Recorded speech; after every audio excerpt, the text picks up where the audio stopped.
Welcome to Psychologist Talks. Today's going to be the first in a series of episodes titled The Journey into Self-Destruction, perhaps a journey into self-destruction.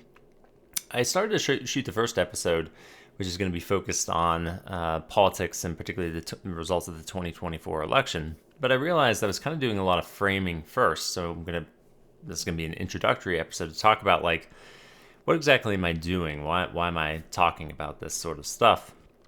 And that way you can also see if it's something that you might be interested in rather than doing a deep dive straight into the first episode. This essentially builds on an episode. It was one of the first episodes I shot, an ideology I've been kind of playing with for quite some time. Forgive me if I don't quote the title exactly. There will be a link in the description here.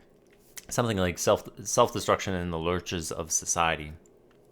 And this is something that nations in the world and just people in general do. We do this. We're all subject to it. So I want to begin with kind of a universal message. We are all subject to this.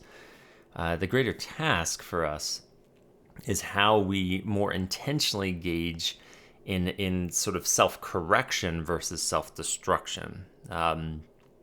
And what I'm trying to posit is that we have been in an era of self-destruction. And I'll go through various topics that speak to this. The first one, charged as it might be, is going to be the results of the 2024 election because it kind of edifies, I think, a point at least here in the States, but I'll also talk more globally as well in this regard. But I'll have other topics such as like a growing sense of nihilism in this world and how all of these things I think are contributing to a general trend even beyond politics of a self-destructive tendency that we as a nation in the United States, but globally, we really need to be more aware of and pay attention to, as macro and abstract as the concept is. I think it's super important to challenge ourselves as like, what exactly are we doing and why are we doing it? Number two is I'm going to try to, again, take this from a more psychological point of view. And I often give this disclaimer, especially when I'm talking anything in the realm of politics, because we're in such a charged world right now. People just kind of go into their camps and their echo chambers and will immediately point to somebody and go, oh, that's just a personal opinion. Oh, you're trying to make some sort of political point. To which I would say, like, okay, I'm human, right? Like, I have my own biases. I'm not just this amazing, fully objective, no subjectivity type of person. I have to honor that. That's just a human nature sort of thing. And if you're curious about my political leaning, well, yes, I vote Democrat. But, if you ask me why, well, think about my profession. My entire profession is in the kind of social zeitgeist emotional realm that I have come to understand really makes or breaks people and families and communities and societies. And so you better believe I'm going to vote for whoever leans that way. If we flip the switch, I'd go Republican. I don't care.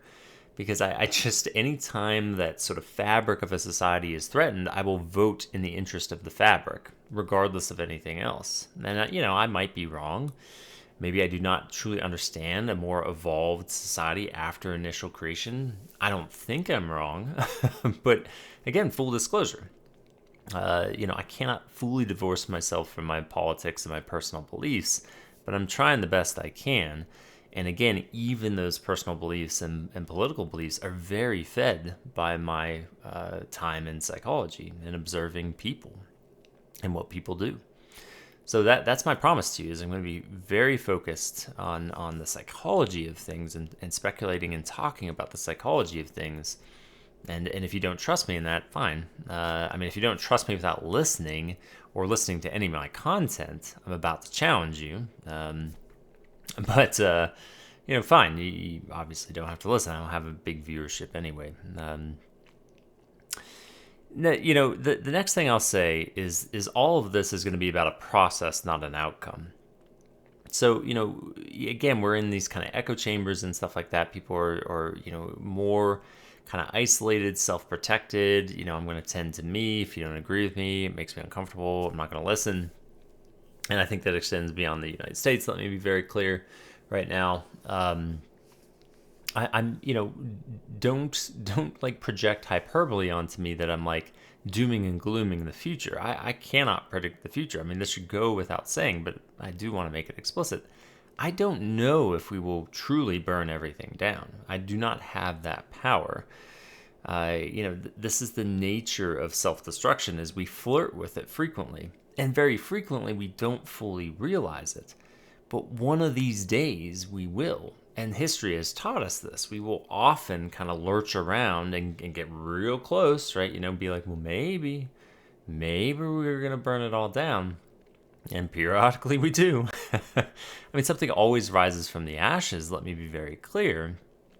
But there is this question, while forest fires are essential in any ecosystem, and in forests, there's still ways to do more controlled burns. And while maybe this is just a necessary, inevitable outcome that we'd have to burn more down to really realize what we need and want, which is super disappointing.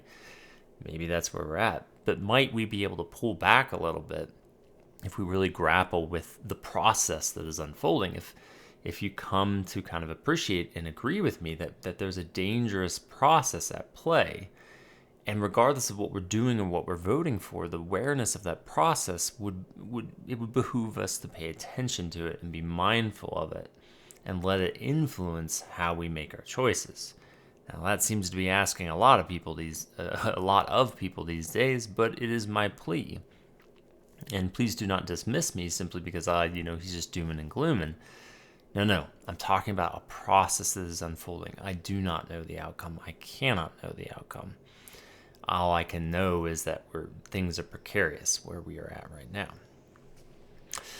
Last but not least, the next one I'll kind of leave for the first episode on kind of politics. I think I'll leave it for then. But that's the gist here, is that we're lurching, and we're in a very tough phase.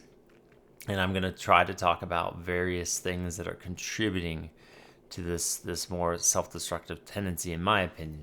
And I hope it will be interesting. I hope it will address several really important existential topics that are going on. And, worst case, it's at least interesting and informative. Or it's at least an interesting opinion for you. So that's my quick little frame episode. I don't know how many, do note I don't have like 10 episodes or something planned. I actually don't know many. I only have like a few planned, but we'll see how far I get, how many episodes I do. But I know there's at least several topics I want to tackle. So hope you enjoy. And as always, I appreciate any views or listens. And as always, also stay curious.